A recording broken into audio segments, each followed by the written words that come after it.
even get to cross.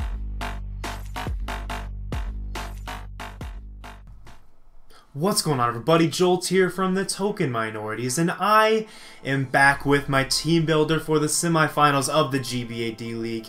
This week we are against Randy, HLD Productions, and the Texas Rangers. Once again, make sure to go check out his channel. I've already talked him up a lot in my first match against him, but he is super underrated. Okay, his content quality is among the absolute best in the GBA D League.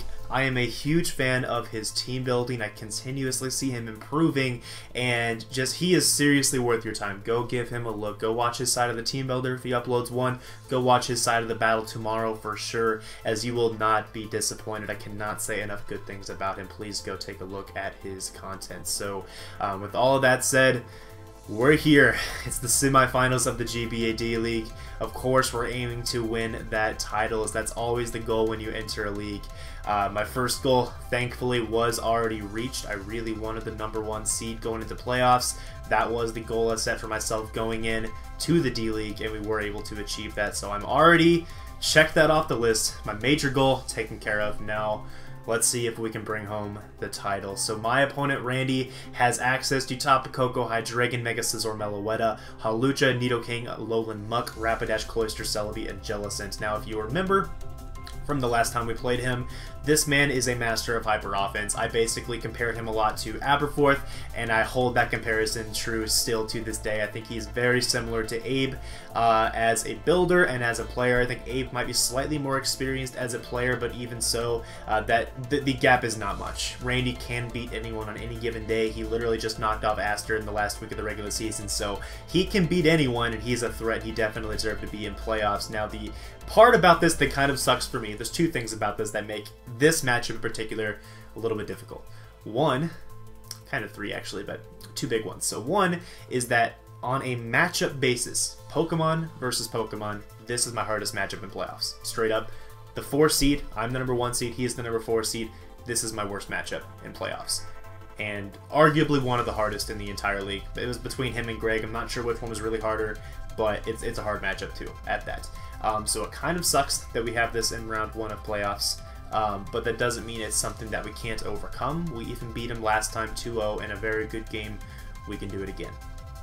Now, the other thing that kind of sucks about this, and this isn't about Randy at all, this is just about the playoffs in general. Throughout the season, for those of you who have followed these team builders, which I assume is the majority of you, as I've been really grateful, honestly, to see the amount of support that I've seen on those team builders. So thank you very much for all the support you've given on those. I know a lot of people watch those, including the coaches, and when I go into as much detail as I do in those team builders, it can come back to bite me in a rematch. And I knew that going in. I took that risk, I guess, in making the team builders as in-depth as they are, because I care about you guys. I want you to be able to see my thought process, as I think it's something that people would be able to learn from personally. And I know a lot of people have. I've seen a lot of comments about that, and that makes it all worth it, honestly. But from this perspective, from the playoffs perspective, it puts me in a hard spot, because Randy knows my ins and outs of everything that I was thinking about his team going into the first matchup. So I have to find a way now to counter that, and that's hard. That's very hard.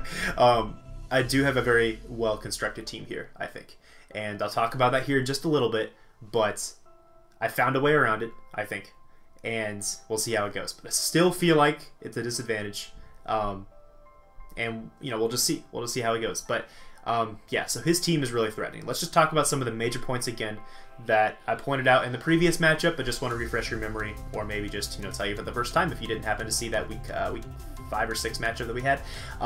So the crux of his team, the central component of his team, is Tapu Koko Hawlucha. He's brought that every single week throughout the season. He leans on that for his offense. The Hawlucha almost always is Electric Seed, so it's able to trigger the Electric Seed under the Electric Terrain, making it outspeed everything on my team, or everything in the entire league, because Hawlucha's fast. So that's something that I might as well just expect. It's Randy. I know it's playoffs, and in playoffs sometimes the heat comes out, sometimes the innovation comes out, sometimes the gimmicks come out, but it's Randy. And I have scouted him heavily throughout the season, and I really don't think his mindset will stray from Tapu Koko Hawlucha. That is just what he is. That is what his draft is. That's what his draft is built around. It's intentional. I really expect that core to come again. And as a result, I'm not going to let that beat me. I'm not going to be able to build the same team or around the same cores as I did in the previous matchup, though. And that's where it becomes an issue, because I still want to maintain that same perspective of I refuse to let Tapu Koko Hawlucha beat me. It's very hard to maintain that without using the same mons essentially to prevent it. But there's ways around that, and I have figured that out, courtesy of my front office. They've been very helpful here for this matchup. But I will get to that here in just a little bit. A couple other notes here, just at a team preview or a team draft preview basis.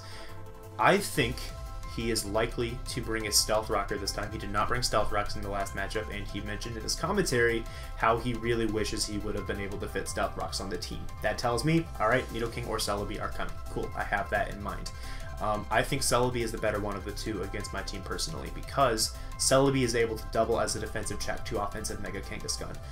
I know I brought a specially defensive Mega Kangaskhan against him last time, but I think that he is going to still prep heavily for a potential offensive Mega Kangaskhan, because of course I'm going to change up how I approach this game. I'm not going to bring the same team twice in a row. That'd be really dumb. So I think he's going to prep still heavily for offensive Mega Kangaskhan, which means either defensive Jellicent or defensive Celebi. One or the other. He has to do it if he wants to have any chance against offensive Mega Kangaskhan, in my opinion, unless he wants to just beat it with offensive checks, which is fair enough, but Kang is fat and I'll get a couple kills if he takes that route, so we'll see what he decides to do on that. So I think Celebi is coming. I'm fairly convinced that Celebi will come. I'm also kind of curious as to whether he will bring Mega Scizor. And that's the case because while I don't think Mega Scizor has the strongest matchup, it very well could come after he saw that my Mew would have been set up fodder for an SD Mega Scizor. My Mew had U-Turn last time around, had U-Turn, Vacuum Wave, and Roost, and I think Psychic was the last move. And if he takes that into account and decides to maybe bring an SD Mega Scizor trying to set up on Mew because he saw my set last time, I could see Mega Scizor coming. So what you're going to see with my team build is that I'm going to deny Mega Scizor everything as well. I'm bringing fire coverage on all 6 members of my team. And that's because I think Mega Scizor is potentially as large of a threat as Hawlucha is if it gets a +2 against my draft. Or not really against my draft necessarily, but against the team that I've decided to bring here for this week, which I'll show in just a second. So that's one thing. Now the last thing I want to say here, before I show you the team, start talking through that, is that I am 100% convinced Cloyster will not come. And that's because I revealed Vacuum Wave Mew last time, which is pretty much a guaranteed counter to Cloyster. Like, no questions asked, it will counter. Because it hits first, and Cloyster's special defensive stat is like that of Kartana, basically. It's horrible. Yeah, Vacuum Wave is a guaranteed check to Shell Smash Cloyster, and I have already proven that I'm able to deal well with Scarf Cloyster as well, so I don't think he'll bring Cloyster. Which means I can take a little pressure off of Mew and use it for a potentially slightly different role. In this case, I will do that as well. So those are just some initial thoughts here. The goal of my build is to counter prep his counter prep of the team I brought last time. And that will still mean that my team is very straightforward. It will mean that my team is not flashy at all. And you know what? I'm okay with that. It might be risky though for playoffs, and that's why I was a little apprehensive about that. As in playoffs, you kind of need to break open the bag of tricks and you know, just be wild if you want to do well, because every team you face is either going to be wild or is going to be like really solid, because everyone takes playoffs super seriously, right? So it's kind of like a debate in my mind. Like, do I want to go kind of gimmicky, or do I want to go with my gut, which is to bring a concrete team that I think can outlast anything he could bring? And that's what I'm going to do. It's more my style. I feel more comfortable with it. I feel safer with it. And I think that the team that I've developed is able to deal with any possible combination of 6 mons on his team. So let's go ahead and hop on over to the builder real quick. And it's not... Come on, hotkeys. Do me. Really? Alright, I guess I'm doing it manually. There we go. Sorry about that. So first things first, we have the Diancie. So this is my... Make sure I'm actually recording after all that. I am. I think we're good. Regardless, apologies. Now, this is my response to the Hawlucha. Last time, I brought Mew as my response to Hawlucha, and as a result, I think he could bring potentially a Payapa Berry Hawlucha with SD to try to set up on the Mew. Be a pretty, that's like the obvious response, the obvious counter prep to what I brought last time is a Payaba SD Hawlucha, and that would basically allow him to potentially get up to +4 and sweep my team, as when he gets to +4, it's over. I can't do anything about it, so I cannot bring the same response to Hawlucha. It's too risky. So I'm bringing something else. Thanks to Zazo for this idea, and that is going to be a defensive Diancie. Now, defensive Diancie is able to chew from Hawlucha, pretty much no questions asked. It's a very fat little rock, and it does do the job very well. So I am a Berry to allow me to take on like an Iron Head or a Steel Wing. I think Iron Head is higher base power than Steel Wing from the Hawlucha, so that's nice. Even +2 Adamant, I survived that after rocks, as well as this investment here, which specifically allows me to survive a +2 Adamant high jump kick after rocks from Hawlucha as well. Now, what that investment allows me to do then is it gives me room for special attack investment, which in this case gives me like over, I believe it's like about a 90% chance to Oko a max HP Hawlucha after without stealth rocks on the field, guaranteed with rocks on the field, which very well is a possibility because Hawlucha under Unburden is able to outspeed everything regardless of how much speed investment it has, and especially if he runs Electric Seed, he doesn't really have to care about getting, you know, like going for some sort of setup move to be able to trigger the Unburden. So yeah, this is basically my guaranteed response to Hawlucha. It's also going to act as a secondary win con in the back with the Trick Room and 3 attacks. The only thing that really just doesn't care about this, I guess, is probably the Meloetta, as it's pretty naturally fat on the especially defensive side, so it'd be able to take these hits pretty well. I considered running Diamond Storm to be able to hit that a little bit harder, but I opted for Earth Power and HP Fire to deal with the Mega Scizor, HP Fire, and to deal with the Nidoking with the Earth Power, and then Moonblast pretty much hits everything else. So yep, that's the Diancie, my response to Hawlucha for this game. Pretty much guaranteed. You're going to see this as a trend. I have guaranteed defensive checks to anything that I feel he could reasonably bring to this matchup. So now I have the Nidoqueen. This is my guaranteed response to Tapu Koko.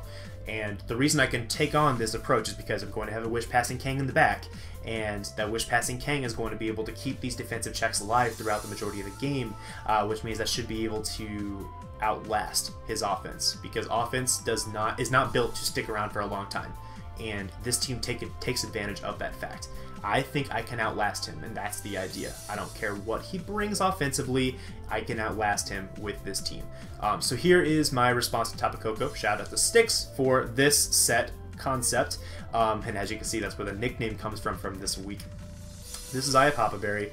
Similar concept to the Rotom Heat that I brought last time, which was also Papa Berry on the Rotom Heat. And so this basically means that with my even HP stat, I'm guaranteed to trigger my Berry after a Guardian of Alola, no matter what HP I am at, which just gets me back 50% instantly. So just in case he decides to bring Z Nature's Madness, I want to be ready for it. Now this also deals with Calm Mind Tapu Koko, because I have enough special defense investment to survive 2, I believe, Life Orb hidden powers from the Tapu Koko, which is pretty nice.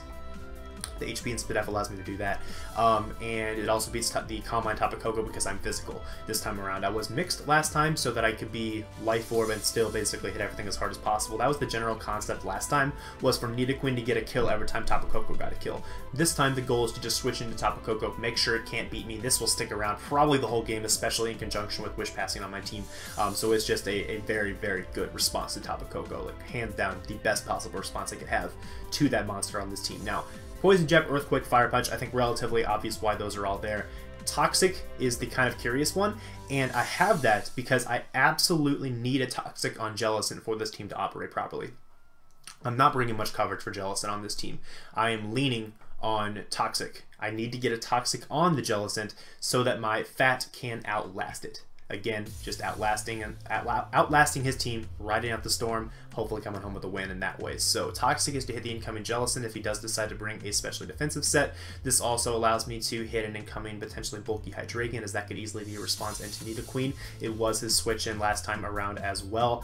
So Toxic is nice in that regard too. And if he happens to be like a Trying to think what else Toxic might be nice for. I guess if he wants to go hard into Meloetta, it's also nice to get a Toxic on that just in case he's sub. So I talked about the Spadef investment. Defense investment is for an Adamant Hawlucha +2 acrobatics. I can survive that with the 60 EVs and Impish Nature. And I enhanced my speed a little bit this time to creep his speed creeps of the speed I ran last time, basically. So basically, it might let me catch Mega Scizor potentially. You can see the fire coverage on this too. Now, I'm going to have fire coverage on my entire team here. I think I already mentioned that, just to make sure Mega Scizor does not do anything here in this matchup. So you'll see fire coverage on everything, including this Torrent. Now, this set is slightly different from last time, but kind of fulfills a similar role, just in a little bit different way. So I'm not bringing Grass Knot for the Jellicent this time because I don't think he'll let me Grass Knot him. And even if he does, I didn't really like how the Rocky Helmet Jellicent wore me down so quickly with the Grass Knot. It wasn't really that bad since he didn't set rocks, but because I'm expecting rocks in this game, I think that Grass Knot will just be too much of a hindrance to my Torrent's longevity, I think, if I'm trying to take on the Jellicent. Plus, I want to be able to punish the Tapu Koko switch in harder while not compromising my ability to deal with Jellicent, and that's what Toxic does on this Torrent as well. So the Toxic is for Jellicent and Tapu Koko. Toxic, Toxic in the Tapu Koko allows me to once again deal better with Calm Mind or just Roost sets, as a bulky Taunt Roost set could be something I could see, something I kind of might expect with Nature's Madness and like Thunderbolt. That's definitely a set he could bring.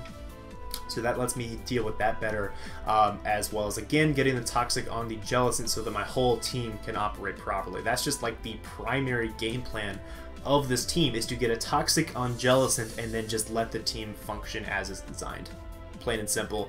I don't really have to make crazy plays with how this team is designed. I just have to go into my appropriate switch-ins and get the Toxic on Jellicent whenever I can, and I'm confident in my ability. I am confident in the ability of my team to be able to outlast him. So slight changes in EVs from last time. I am now a hasty nature instead of timid, so that I can 2-hit KO Fizdef Celebi, or at least like a speed invested Fizdef Celebi. I thought that was a very important threshold to hit so that I can pivot between my U-turn users throughout the game and keep the Celebi weakened, just in case he's something nasty like a Calm Mind Baton Pass Celebi. It's something I saw in mock battles that I really need to make sure I don't let beat me, because that's kind of spooky. So U-turn allows me to keep that thing whittled as much as possible. Hurricane, because it hits everything on his team bar the Tapu Koko, and Heat Wave for the Tapu Koko, a little bit extra damage, as well as to obviously severely punish the Mega Scizor. The Spadef investment, I think nothing else really changes in terms of the investment here. I think I added a little bit of speed just to make sure I outpace a Hawlucha outside of the Unburden, just because there's a decent chance he might bring the Sky Attack variant this time, so on the off chance that he doesn't have the Unburden yet, I'd like to be able to outspeed it with this. So yeah, that's the Torrent. Last time I used this as my offensive win con. This time it is more so setting up this potential win con, which is the Cobalion sub, Calm Mind, HP Fire, and Flash Cannon. A really solid mon against his team for sure. It's able to set up on Jellicent, so basically if I get that Toxic on Jellicent, Jellicent is my setup fodder, and that's why I'm more okay with leaving my team kind of weaker to Jellicent until I get the Toxic on it, and that's because this just uses it. I want Jellicent alive because that's my easiest setup fodder for Cobalion. Once Cobalion gets a few Calm Minds, it might be over, depending on what he brings. If he brings enough things that outspeed this, then maybe he can take this out, but this should be able to get a few kills, honestly, if I'm able to set up on a defensive Jellicent. So that's the idea with this. Maybe not the guaranteed win con by any means, but it's something that can punch a big hole in his team. It's something that can really benefit a lot from the wish support from Kang. It can benefit a lot from all the defensive members around it, as he might expect this to be switch-ins at certain times. This might be able to force him to expect other switch outs and etc. So I feel like this can be just a really big annoyance for his team, basically, and just continues the theme of the bulky offensive build of this particular team that I'm bringing here. So next up is the Mega Kangaskhan, the glue of this team. I'm bringing in Facade this time around instead of Toxic. I'm decided to go with Toxic on the Nidoqueen and the Torrent just to try to catch him off guard with different Toxic users, as I really need that Toxic on Jellicent. And I also wanted Facade instead of Toxic because of potential sub-Calm Mind Meloetta, again, as that was something that was kind of spooky last time around, and I just want to make sure that he's not able to set up on my Kang with Meloetta, which he actually would have been able to do last time around with the set that I brought. So that's the idea with this. Again, I have Fire Blast for the Mega Scizor just in case, and Wish Protect to basically be the glue and support for my entire team. This just takes hits from everything. It's ridiculous. It takes hits from Hydreigon, Tapu Koko, takes hits from Nidoking, takes hits from pretty much everything except Hawlucha, honestly. And yeah, that's crazy. And because it's able to do that, I know he's going to plop a Toxic on this if he brings Toxic. So I might as well have Facade, right? Might as well be able to hit as hard as possible because he's forced to go for a Toxic to be able to take this thing on. So that is the Mega Kangaskhan. And finally, I have the Mew. Now, I made the call earlier that I don't expect to see Vacuum Wave. I think that's basically just 100% not happening. Or I don't expect to see Cloyster, rather. So I don't need to bring Vacuum Wave. I just don't at all think he's going to bring Cloyster. So I can free up that slot for something else. On this team, I needed Mew to be the rocker. I could not afford to put rocks on Nidoqueen because every single switch into Nidoqueen was crucial for offensive damage or a Toxic. And Cobalion obviously wasn't able to be a rocker because of the set that I'm trying to run this week with the Subcalm Mind, and the Diancie is only coming in versus Hollow Jet, cannot set up rocks. So I needed Stealth Rocks on Mew. That's what I decided to do here. Now I have Speed Investment for the Hydreigon and Nidoking, as that's a very good way to scout those, basically, as the Mew can basically beat Nidoking 1v1 regardless. And unless he's like offensive Mega Horn, which is possible, I just don't really expect it. And this will allow me to scout if he's Scarfed Hydreigon. If he's Scarfed, I can take any hit it from high health. And if he is not Scarfed, then I can outspeed and U-turn on it into one of my other Mons and basically continue the process of wearing him down, scouting around his team. Flamethrower for the Scizor, U-turn for the Celebi. Flamethrower is also nice for the Celebi as well, I guess. But yeah, I really played with the idea of like Psychic over Flamethrower, but I felt like Flamethrower was just too essential for the Mega Scizor, as well as too essential to help me break down just a lot of stuff on his team, quite honestly. I just thought this was the best possible moveset I could have brought on the Mew, despite, again, not being too flashy. It still seems to be very effective, I think. Also, with this being my Stealth Rocker, I really felt like I needed this to like be able to beat his Defoggers or Spinner. Like Cloyster, I won't really count that, but Mega Scizor is his only Defogger, and being able to beat that with my Hazard Setter is essential for really any team build. So take that knowledge to the bank as well if you don't do that yourself. But yeah, so that's the team. This is just a general pivot, like I already said. It's able to take hits from a lot of stuff as well, having the HP and Phys Def investment. Also, my response to Pirouette Meloette, as this should be able to deal with that 1v1, since I don't think it gets like Sword Dance or anything. So that is the team. And like I said, it's not flashy, but it is complete. It is able to deal on face value with pretty much everything on his team. I think everything. There's obviously some flaws in the team that maybe he'll be able to poke through depending on what he brings. You know, there's always the potential in playoff matchups where someone can bring absolute fire that can't be predicted. And you know what? If it happens, it happens. But I am very confident in this team. I think this is a winner. I think this will get us to the finals. And, you know, we'll see how it goes, but Randy has come a long way, developed a lot as a player in the format, and hopefully we can knock him off. We'll see. Those rematches are always tough, obviously, but I really think this team does a good job of counter-prepping his most likely counter-prep against my team. And we'll just see what comes of it. So that's the team. Thanks for watching, guys, and I will see you all tomorrow as we take on Randy and see if we can punch our ticket to the D-League Finals. Ooh, it'll be a good one. So have a good one, guys. Later.